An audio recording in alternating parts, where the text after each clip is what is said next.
Tras hablar de casi todo lo relacionado a la historia de Undertale en el canal, ya era hora de explicarlo. Hoy toca la historia de Undertale explicada en todas sus rutas y variantes, desde la pacifista a la genocida. Sin embargo, antes de eso es necesario hablar del pasado de Undertale, pues ahí es cuando comenzaron los problemas. Hace muchísimo tiempo, quizá miles de años, monstruos y humanos vivían juntos en la superficie. Pese a ser muy diferentes los unos de los otros, no tenían problemas y convivían en paz. Así fue hasta el día que los humanos comenzaron a temer el poder de los monstruos. Ocurre que estas dos razas estaban compuestas de forma diferente. Mientras los humanos tenían una poderosa alma en su interior y un cuerpo de carne y hueso en el exterior, los monstruos, por otro lado, eran un alma en su totalidad, pues la forma de su propia alma era la de su ser. Esto, por desgracia para ellos, hacía que fuesen muchísimo más débiles y vulnerables. Sin embargo, tenían la habilidad de absorber una o varias almas humanas, logrando de esa manera alcanzar un poder cuasi divino. Es justamente a ese poder que los humanos le temían, pues si un monstruo llegaba a absorber un alma humana, no tendrían oportunidad alguna contra él. Fue así como de la noche a la mañana libraron una guerra contra ellos, o así lo llamaron, pues a ojos de los monstruos fue una masacre. Acabaron casi con todos. Los pocos que quedaron fueron exiliados a las profundidades del monte Ebott, siendo sellada su salida por los 7 más grandes magos de la humanidad, con tal de que nunca pudieran escapar de ahí. Y es que de hecho, ocultos por la oscuridad, su destino era morir. Sin embargo, en ese momento surgió un rayo de esperanza entre los presentes. Su nombre era Gaster, Wingdings Gaster, un monstruo que no tardaría en volverse el científico real del reino y lo llenaría de luz gracias a su más importante invento, el núcleo, cuya función era llenar de electricidad y energía el subsuelo. Tristemente no se sabe cuándo ni específicamente por qué Gaster cayó en uno de sus experimentos, quizá hasta en el propio núcleo, siendo fragmentado por el espacio y el tiempo, olvidado por todos, pero al menos su legado, la vida y luz de los monstruos, quedó para siempre. De este tema hablé más en profundidad en su video y seguiré haciéndolo en otros, teorizando qué fue lo que realmente ocurrió. Cuestión que tras su muerte fue necesario encontrar un nuevo científico real, siendo Alphys quien tomó el cargo, un monstruo que cobrará importancia más adelante. Así pasó el tiempo. Mientras que en el subsuelo los reyes Asriel y Toriel gobernaban con paz y justicia. De todas formas, no eran pocas las voces que entonaban un canto de libertad, a sabiendas que estaban encerrados en una cueva, mientras que afuera los esperaba lo que realmente merecían. Aún así, las cosas no cambiaron, pues para poder romper la barrera era necesario que un monstruo absorbiera 7 almas humanas, lo que parecía casi imposible, sobre todo porque desde que habían sido encerrados nadie había visto ni un solo humano. Así fue hasta que un día cayó Chara, a quien todos llamaron el primer humano, o el humano caído. La historia de esta chica no es muy conocida, razón por la cual le dediqué un video. A resumidas cuentas, Chara decidió lanzarse por voluntad propia a las profundidades del monte Ebott, pues odiaba profundamente a los humanos de su pueblo, quienes vivían molestándola. No está claro si quería terminar con su vida o sabía que los monstruos se encontraban allí abajo. Lo que sí se sabe es que quien la encontró tirada en medio de un campo de flores que había amortiguado su caída fue Ariel Dremur, hijo de los reyes que antes mencioné. El pequeño monstruo no tardó en volverse amigo de ella y la llevó con sus padres, quienes la adoptaron como un miembro más de la familia, a la vez que Chara regresaba la esperanza a todos los monstruos del subsuelo, pues quizá ella como humana sería capaz de pasar la barrera o quién sabe hasta romperla. Así fue como comenzó una breve época dorada para los monstruos, y digo breve pues las cosas no tardaron en ponerse oscuras. Chara no era realmente un humano ejemplar, ni mucho menos uno bueno, pues en su mente no cabía más que la venganza. Así es como un día decidió ejecutar su plan, quitándose la vida con tal de que el príncipe monstruo absorbiera su alma y dejase su cuerpo en un campo de flores doradas cerca de su pueblo.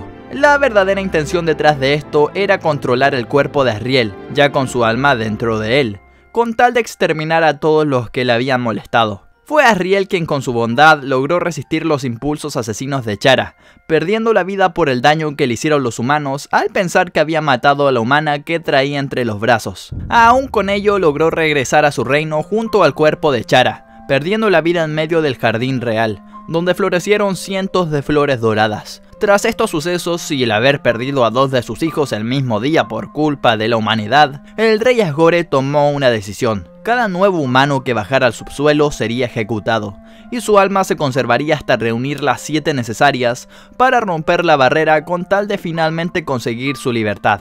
Pese a que los monstruos quedaron contentos con tal decisión, Toriel, su esposa y reina, estuvo en desacuerdo, abandonando inmediatamente el palacio y aislándose entre las ruinas, con tal de advertir y cuidar a los humanos que cayeran, pues la matanza para ella no era la respuesta a los problemas de los monstruos. Incluso con los intentos de Toriel, Asgore logró capturar 6 almas humanas, las cuales guarda en una habitación bajo el palacio.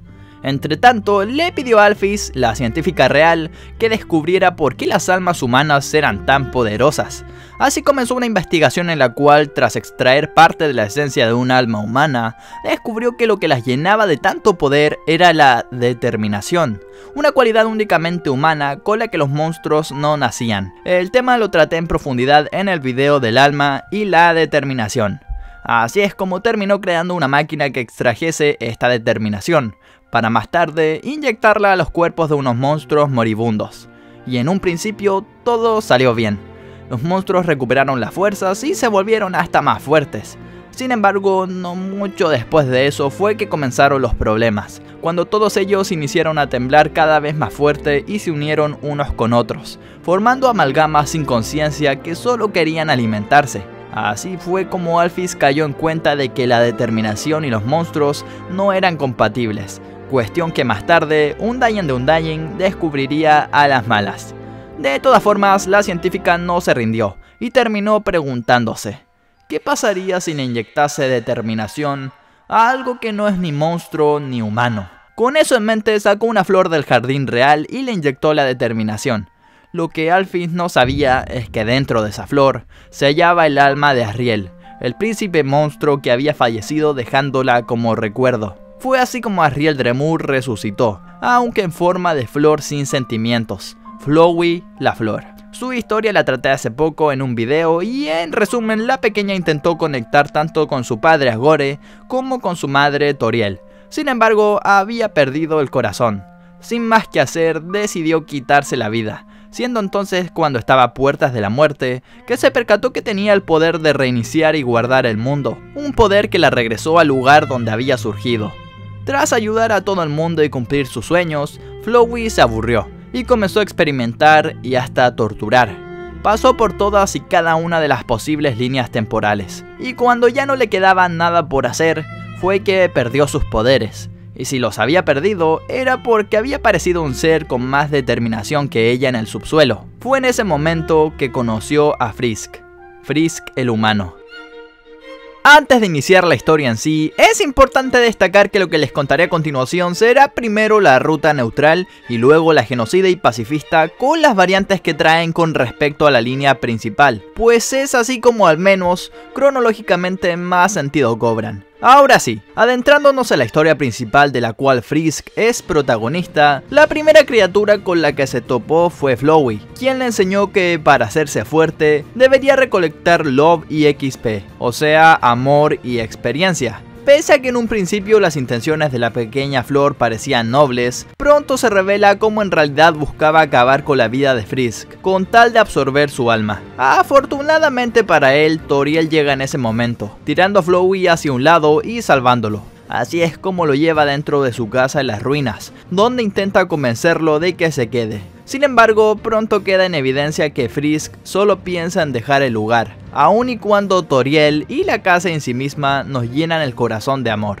Así es como esta le permite irse únicamente si logra vencerla, lo cual evidentemente Frisk consigue, que si no la historia no progresa. Para ello puede perdonarla hasta que se rinda o vencerla y acabar con su vida. Independiente de cuál sea su elección, adelante le espera el bosque de Snowdin. Aunque poco antes de eso se encuentra con Flowey, quien demuestra la repulsión que le tiene al no haber seguido su consejo de matar.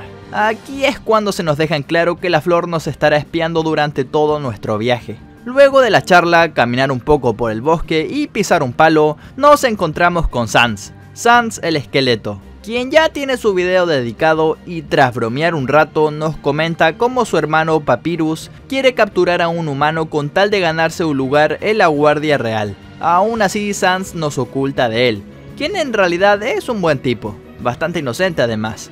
De todas formas terminamos juntándonos con él, aunque sus intentos de captura no pasan más allá y terminamos llegando a Snowdin, el pueblo donde viven los hermanos Esqueleto. Aquí descubrimos parte de la historia de los monstruos que antes les narré, junto con un pequeño hombre de nieve que nos pide llevar un trozo de él. Es luego de salir de aquí que Papyrus nos enfrenta, con tal de capturarnos y llevar nuestra alma con el rey. Aquí tenemos la opción de vencerlo y eliminarlo o de ser derrotados, tras lo cual nos llevará a una casa donde estaremos medio cautivos, aunque en realidad podremos escapar enseguida y volver a enfrentarlo. Si lo dejamos vivir perdonándolo y seguimos nuestro camino, intentará convencer a Undyne, jefa de la Guardia Real, de que somos buena gente. Sin embargo, esta se mantendrá firme con su decisión de capturarnos y tendremos que escapar de ella a lo largo de todo Waterfall, la tercera zona del juego, que es básicamente un río. En este lugar es que tras ser acorralados por Undyne caemos al basural, mismo lugar donde curiosamente Toriel enterró el cuerpo de Chara.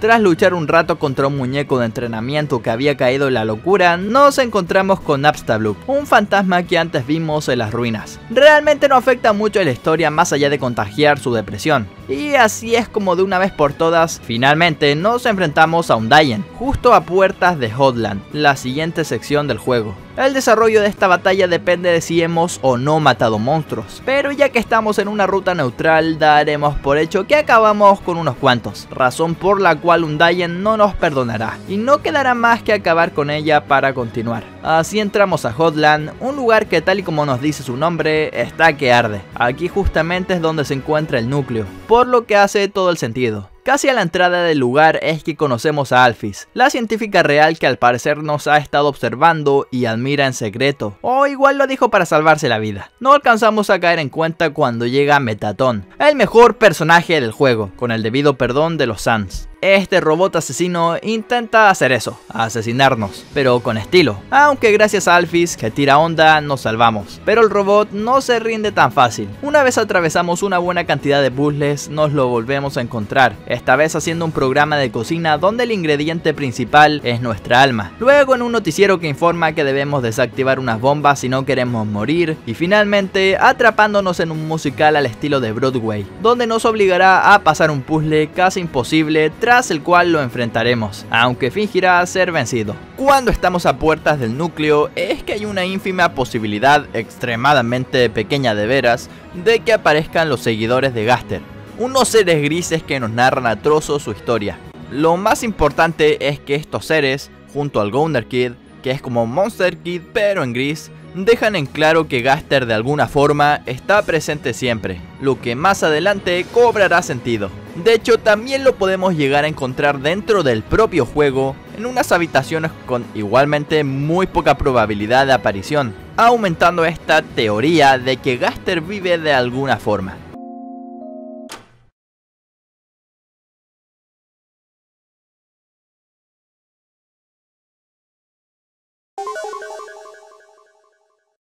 Luego de todo esto es que llegamos al núcleo, donde si nos portamos más o menos bien, Sans nos invitará a una cena donde expresará su gratitud y confianza en nosotros. Además, ahí nos contará que conoció a Toriel y fue ella la que le hizo prometer que nunca mataría a un humano. Hecho esto, es hora de ir finalmente a Newhome, el lugar donde se encuentra el rey del subsuelo. Aunque antes de eso, toca la batalla final contra Mettaton, quien revela como todas las batallas habían sido un plan de Alphys para quedar como heroína y salvar a Frisk. De todas formas, esta vez Mettaton se adelantó a sus pasos y cerró las puertas con tal de que la científica no pudiese interferir. Como último medio, esta le dice a Frisk que mueva el interruptor que tiene Mettaton en la espalda, eso lo volverá vulnerable. Y efectivamente, así ocurre, aunque a la vez se torna mucho más fuerte, y comienza un concurso de glamour en el cual Mettaton termina friéndose pues su modo X consumía demasiada energía. Ahora sí que sí llegamos a New Home, un lugar muy similar a las ruinas, pero blanquito. Al final del mismo es que llegamos al palacio, donde en el último corredor encontramos a Sans, quien nos juzgará en base a nuestras acciones. Aquí es cuando revela que realmente Love es una abreviación para Level of Violence, o nivel de violencia, mientras que XP lo es para Execution Points, o puntos de ejecución, lo que significa que cada monstruo que eliminamos en realidad definía nuestra maldad. Además, nos reprocha la muerte de su hermano si es que antes acabamos con Papyrus. Fuera de eso, nos dejará marcharnos, aunque tranquilos que en la ruta genocida ahondaremos más en el esqueleto regordete. Con todo preparado, llegamos junto a Asgore, quien se sorprende al vernos y pregunta si no tenemos nada más que hacer. De ser el caso, nos invitará a avanzar a una sala blanca, que realmente es la barrera que divide el mundo humano con el de los monstruos, siendo entonces cuando nos enseñará las 6 almas humanas que ya ha recolectado y comenzará la batalla. Aquí no tendremos elección y solo quedará vencerlo, tras lo cual el juego nos permitirá tener piedad y dejarlo vivir. Independiente de lo que elijamos, Flowey aparecerá, acabando con la vida de Asgore y absorbiendo las 6 almas humanas que este había recolectado, tornándose en Photoshop Flowey, un ser capaz de reiniciar y guardar el mundo, pues con las almas había superado nuestra determinación. Así es como se dedicará a trolearnos por un buen rato,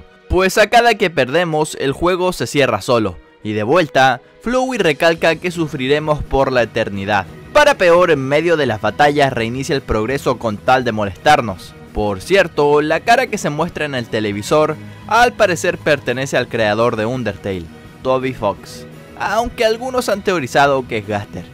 Aunque eso no cambiará que nos queramos morir de lo difícil que parece la pelea en un principio. Afortunadamente las propias almas lo traicionan y ayudan a Frisk en la batalla, por lo que termina pereciendo, tras lo cual Frisk en teoría escapa del subsuelo. Y digo en teoría pues nunca se deja totalmente claro, aunque las llamadas que recibimos luego nos lo medio confirman. Por medio de estas es que el juego nos revela los diferentes finales de la ruta neutral, desde uno donde Papyrus se vuelve rey, hasta otro donde Toriel vuelve al trono a reemplazar a Asgore, pero la Guardia Real se revela y prepara un golpe de estado, una locura. Además, al final de la ruta neutral tenemos la opción de dejar vivir a Flowey o asesinarla.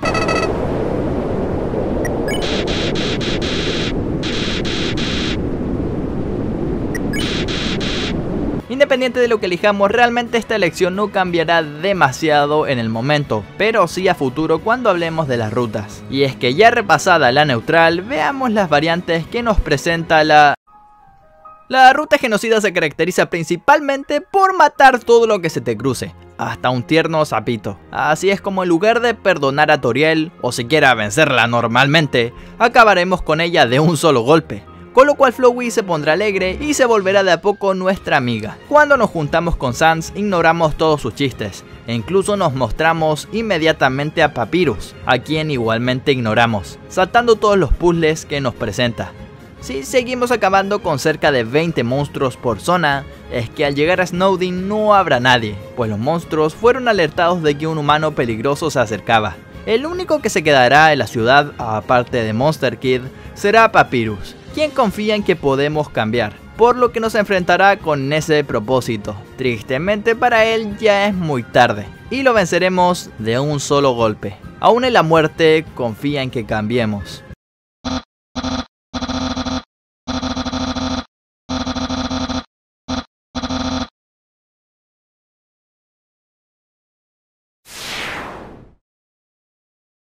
El siguiente enemigo a enfrentar es Undyne, aunque en una versión mejorada, pues ahora su determinación es tan grande que le permite avanzar a una forma que es conocida como el segundo boss más difícil del juego, luego de Sans, Undyne de Undyne, o Undyne la Inmortal.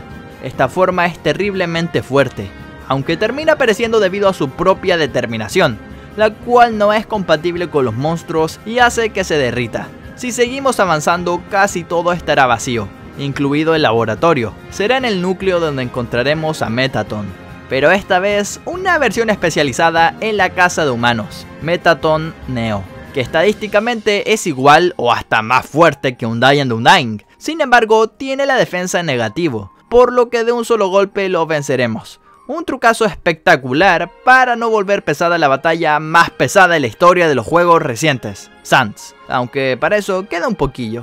Pues antes de comentar cómo Flowey, ya entrada en confianza, nos narra cómo nació, originalmente siendo Ariel Dremur.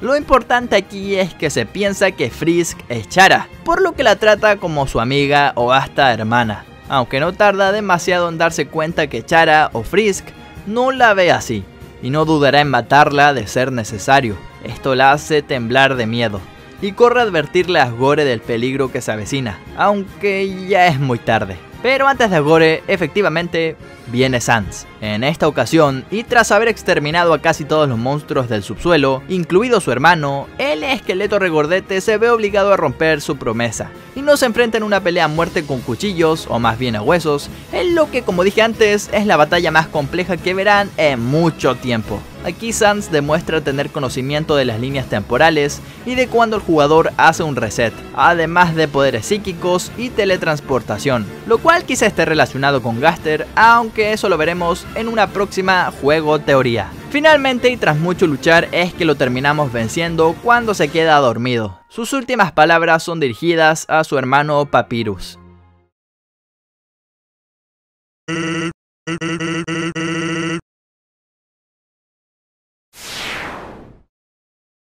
Y ahora sí, vamos contra Asgore, quien se encontraba hablando con Flowey, pues esta le estaba advirtiendo del peligro que representaba el protagonista. Tristemente para Asgore no entiende ni madres y lo vencemos en un plis plas, a lo que Flowey lo remata, intentando convencernos de que está de nuestro lado y rogando por su vida. Obviamente no le cree nadie y la destruimos hasta hacerla a cenizas prácticamente. Es tras ello que aparece frente a nosotros Chara, el primer humano, quien revela cómo renació del love y experiencia que acumulamos en medio del juego, poseyendo nuestra alma y marcando la partida para siempre.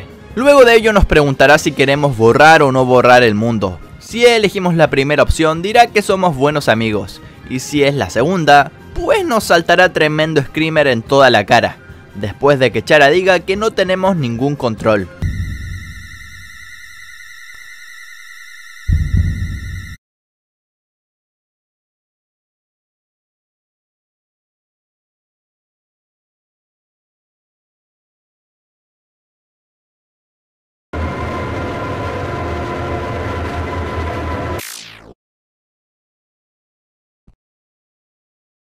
Esto también puede recordar al poco control que tenemos en Deltarune, donde Chris tiene una apariencia muy similar a Chara. Sumado a ello, cuando perdemos, logramos escuchar la voz de Asgore que nos alienta a continuar. Pues bueno, gran parte de esas frases son recuerdos de lo que el rey le decía a la moribunda Chara, pues ella en su momento fue la última esperanza de la humanidad, al menos hasta que decidió quitarse la vida. Cuestión que tras el screamer es que nos pedirá nuestra alma si queremos seguir jugando, a lo cual solo podremos aceptar. Esto repercutirá más adelante en la ruta.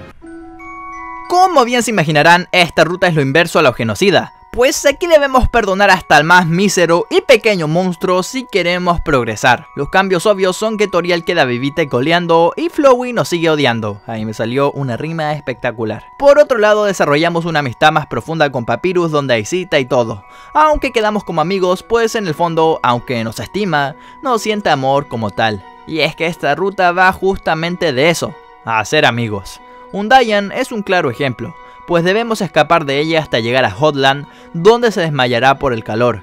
Y con un vaso de agua es que daremos el primer paso para forjar una bella amistad.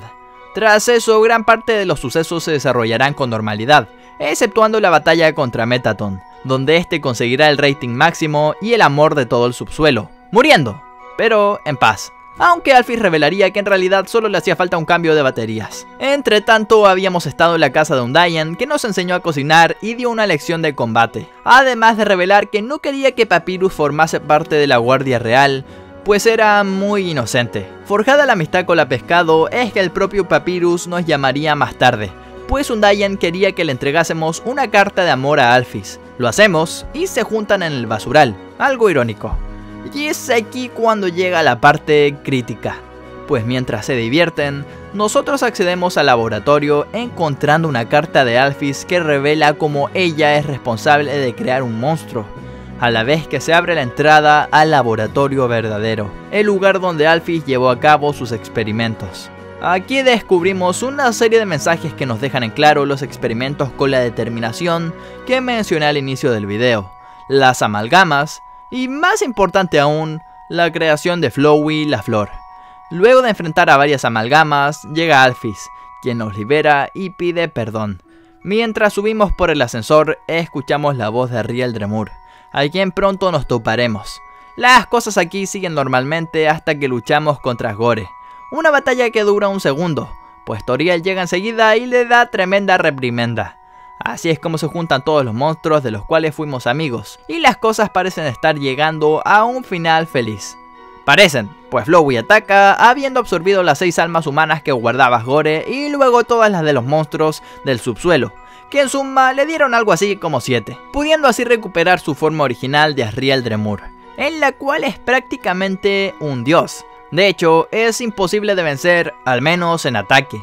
Es gracias a los mensajes de nuestros amigos, cuando Asriel ya está en su segunda forma, que su corazón comienza a ablandarse y termina cediendo, pues realmente es una buena persona que tuvo muy mala suerte. Con todo, rompe la barrera y libera a los monstruos de su cautiverio, mientras se exilia a las ruinas, pues sin las almas pronto volverá a ser Flowey la flor.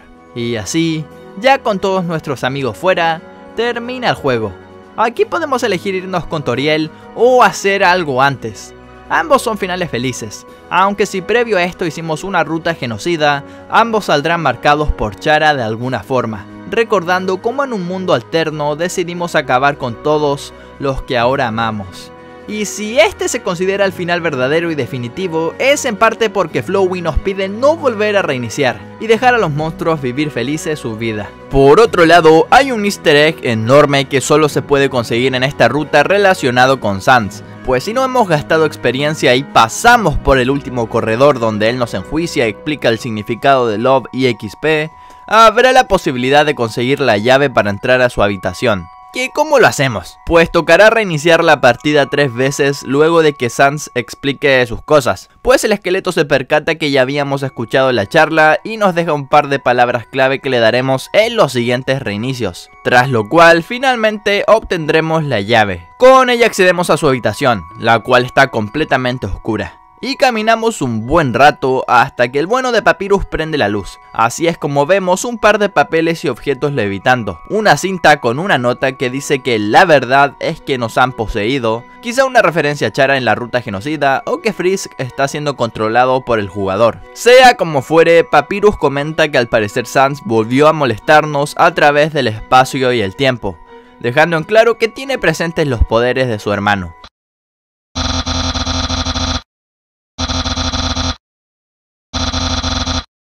Sin embargo, por lejos lo más importante lo encontramos en el cajón del fondo de la habitación, la llave de plata.